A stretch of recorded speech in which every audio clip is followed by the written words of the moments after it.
Thanks a million, and thank you to Johanna and to Jamie for the invitation to contribute. And good morning to everybody there.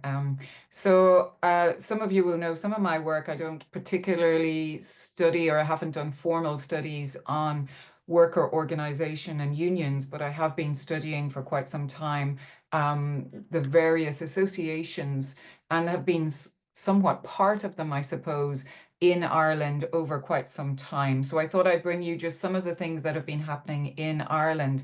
And I wanted just to, this is some nice pictures from Ireland, from Dublin and Dublin Bay. But I wanted to just talk a little bit about working with, researching and networking with game devs in Ireland and game makers, the establishment of Game Workers Unite Ireland, the latest introduction of a production tax credit in Ireland, which happened in the last few years, and how Game Workers Unite are trying to mobilise around that to link it to worker conditions. And then just a few other formal and informal organisations that are bringing together workers and others. So many of you will know the kind of studies of game making. And what's kind of interesting in many of these is that often, there was a lot of attention to the games industry per se, and trying to understand what was going on in North America and Japan, and also to the UK. And perhaps sometimes we didn't spend enough attention looking at some of the worker issues. But yet there were people attending to them, looking at kind of gender issues around the industry and looking at things like crunch.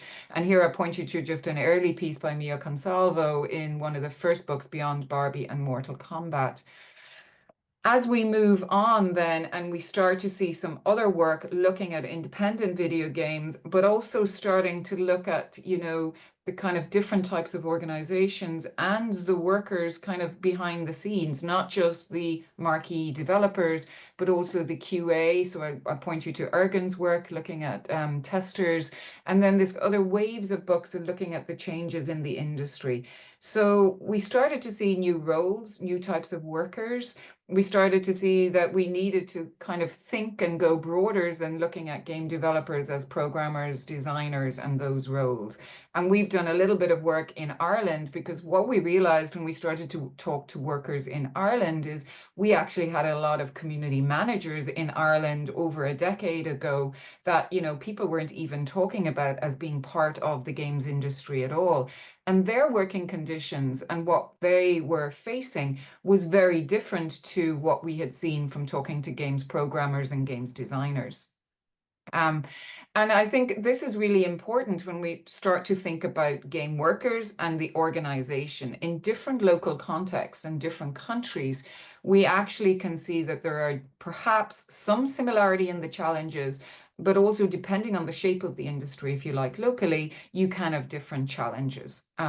So then if we look, and I know there's a few of these people in the audience there today, we're starting to really get a bit of a handle on the different types of jobs that you can find in different locations. And this is giving us a better position, perhaps, to start to understand game organizing in these different contexts. So then going back to Ireland, I started doing some of the research around Ireland in the early 2000s. And at that time, what struck me was that a lot of people didn't actually know each other, even though there are not very many of them in Ireland. I mean, you're talking about a country with a population of less than 5 million. And so when you start to look at an industry like game makers, you're talking about a couple of hundred people. As I started to network and interview people who worked in the games industry. And so in 2002, we formed this website called gamedevelopers.ie, and we started to organize monthly meetups. We call them shindigs. I'm not sure that term translates terribly well internationally, but this was a really informal forms of organizing and networking that have been going on now for about 20 years. And we're just archiving this website now as people started to move to social networks and to other forms of organization.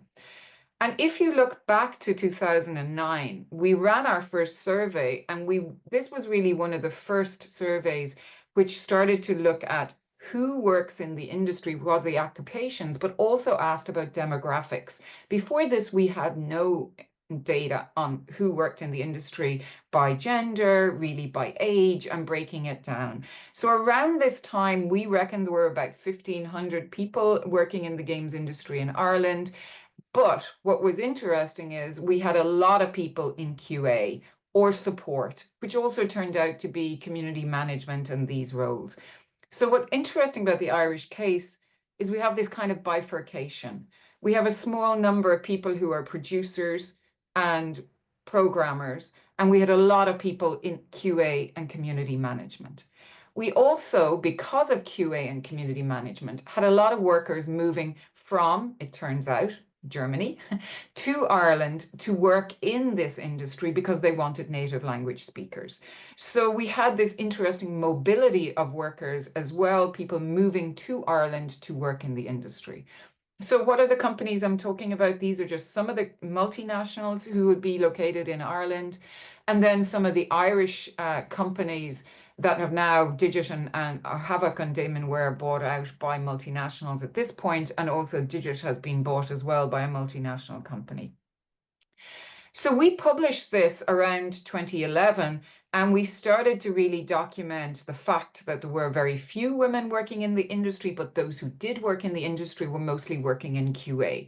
So we not only saw a bifurcation by occupation, we also saw that, as Ergen had found in his work around the same time and a little bit further, that certain roles had been feminized, and then we started to see that they were paid much less. And so we had different challenges at different occupational roles. Around the same time, the government and a kind of a group called Games Ireland, which represented particularly the multinational companies, launched a strategy for growth in Ireland. They estimated there were 2,000 employees, so a bit more than what we had found. But they wanted to, and they said with some action to support the industry, it could at least double by 2014. And they started to set up some games incentives, games packages. But there was nothing here about worker rights. This was about just growing jobs.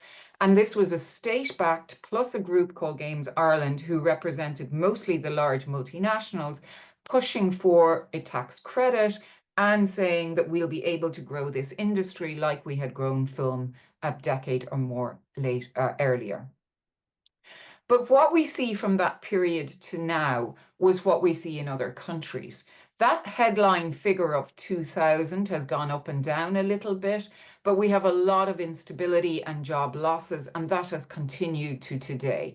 So companies who launch a game and maybe then let go a whole load of developers, or they close the Irish studio and they move a studio to somewhere else. And this is one here, which was PopCap Games, launched a couple of games, had over 100 people, and then closed down the studio with very little notice. So in 2019, not too long after we got the Game Workers Unite established, we had a branch launched in Ireland. And they invited me in, and I attended some of these early events, just really as a local academic who knew a lot of the people, not to research them per se. What was interesting is in Ireland, it was affiliated with the Financial Services Union.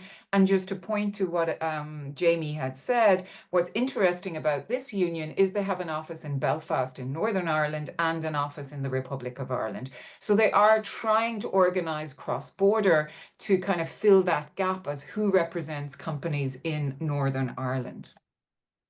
What's also interesting is, while being the financial services, they do have a technology sectoral group, and now they represent game workers and also the animation workers in Ireland. So we collaborated with them, well, they asked us to collaborate to help them design some surveys to start gathering data on who was working in the games industry in Ireland and who their members were and what were the issues that the members were facing. And we've presented this previously, so I won't spend a lot of time, but for those of you who want to kind of look at it, the report is open access at the link at the bottom here, and I can share these slides. I did this with Josh Moody, who was one of our PhD students at the time, and he has since graduated. But we got respondents here at this time of 223, just as we moved just prior to COVID. And we broke them down. We have all of the statistics on who's working in both Indigenous companies and multinational companies, male-female split of about 70-30 responding to this, and the number was about 223. Looking at the key issues, it's pretty similar to what Jonas has pointed to in the German context, right? We have this pay issue, but because we have a lot of people working in QA, in community management, we have a lot of low pay with those. We have some people on the higher salaries working in programming roles, and then we have these other groups experiencing very low pay, also unpaid overtime, and that gender is a big differential around those pay issues. We also have the working time issues, contract issues, if I move across the top here of the slide, and then some issues with bullying and harassment and discrimination. Same sorts of issues, but just that bifurcation by occupation, and then also some gender-related issues there as well. I think what was interesting here is just looking at the programming again, and by other, the QA of the responses and the kind of bifurcation, and then looking at the kind of charter that this led to for Game Workers United in Ireland was around increasing pay for the lower paid roles. And this is especially in the context of Dublin being practically, I think after London, the second most expensive city in Europe to now live and work in. And many of these companies are located around Dublin. Ending crunch and overpaid, securing stable contracts, ending a culture of harassment, and also then the increased investment in the game sector, which is an interesting one, I think. The following year, then, there was a pay transparency report, and again, kind of delving into pay levels in a little bit more detail. And this has now become, the survey and the pay transparency have now become annual reports. And so we worked with them to design and better design the survey instruments, and now they've been running these themselves since then. So what we were seeing here, we can break it down and you can delve into this yourself. We can really see there's a lot of people on the lower salary levels according to these salaries. We then had this bifurcation also by gender as well as by occupation. So if you're looking here at the kind of pink ones, these are people on 20,000 euros per year. The average industrial wage in Ireland is above 30,000. So they're really on a low pay by the Irish context. And then we broke it down by the different roles. I know I don't really have time to go through these, but please find it in the open access survey.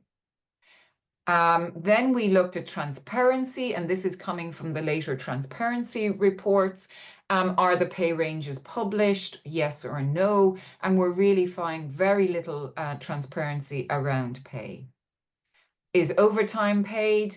A little bit for some people, very often no, or no compensation for it. You might get vouchers or some other things in some of the bigger companies. And at the moment, we can see they're running at the moment. The survey is ongoing and it's posted across all of the social media just at the moment. Let me just point to this now, the current campaign. So since the production tax credit was introduced in Ireland in 2021, the union and Game Workers Unite Ireland have tried to link working conditions and saying that companies should not be awarded this digital gaming tax credit if their working conditions, if there are problems in the company or the workers are raising issues in that company. This hasn't yet received much traction, but the gaming tax credit is only going 2 years really. We are just about, one of my colleagues in Galway is doing some research on which companies have got it, for which games, and what might some of the issues be there. So I think this is an interesting thing for us to keep an eye on. This is just some of the things around the game tax credit being launched. And this is really, again, a big kind of promotion.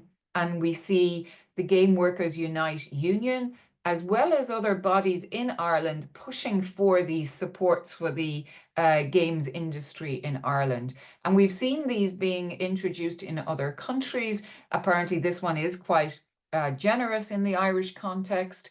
But we know France have had it since 2007, the UK since 2014. We've written about it previously, but it introduces the same cultural test for video games into Ireland. Let me just finish up by mentioning a couple of organizations, and Johanna, do stop me, yell if I'm just on the time. I'm just keeping an eye here myself. There had been a games organization called Games Ireland. That is now defunct, but that was mainly the big multinational companies. There is now one called IMERT, which is the Irish word for games and play, the Irish Game Makers Association. And this organization is a formal company kind of structure so that it can take money. It represents game developers, both digital and analog, in Ireland.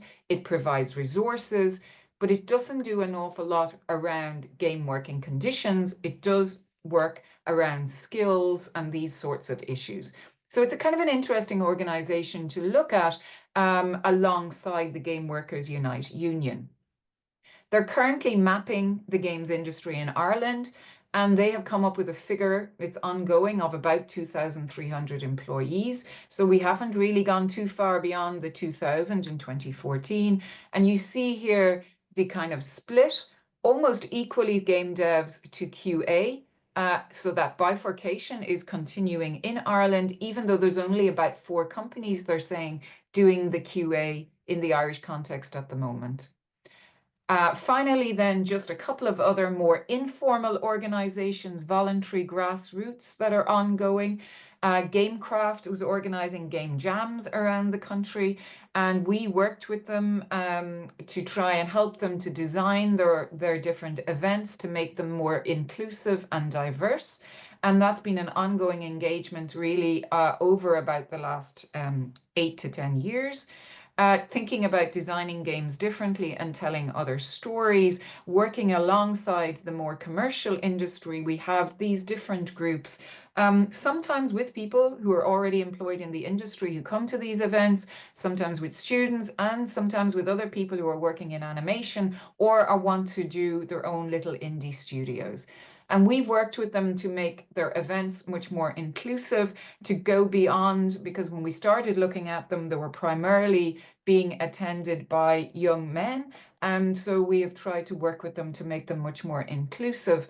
And that's kind of ongoing work. We also worked with the Galway Game Jam, and they have developed their own code of conduct to make their events also more diverse. And they adopted our code of conduct in organizing their events. These are run by volunteers, right? But they're regular, they bring people together, and everybody seems to know people and tries to support each other in what they're doing. And then finally, just in the last few months, there's been enough academics in the Irish context to now form a kind of DIGRA Games Researchers Association in Ireland. Remains to be seen if we stay affiliated with DIGRA, given what's happening with DIGRA. But there are enough academics now, we think, to do more of this research in the Irish context. So to finish up, we have lots of different networks and groups in Ireland, both formal and informal, but Game Workers Unite Ireland is affiliated to the Financial Services Union. It's both sides of the border, and they're focusing on pay and working culture, but looking at that bifurcation and also looking at gender. The industry is very, like in other countries, has gone up and down, but we're really talking about 2,000 employees, we think, at this point. And it'll be interesting to see how the games production tax credit influences things. But finally, I think what I have found interesting over this period of over 20 years is that these informal and formal organizations are coming to academics to ask for support to do research and to gather data and to help them, to support them in their campaigns. And I think that's a really interesting development, and we're seeing it, as I can see, in other countries as well. So thanks everyone for your attention, and I'll stop sharing now.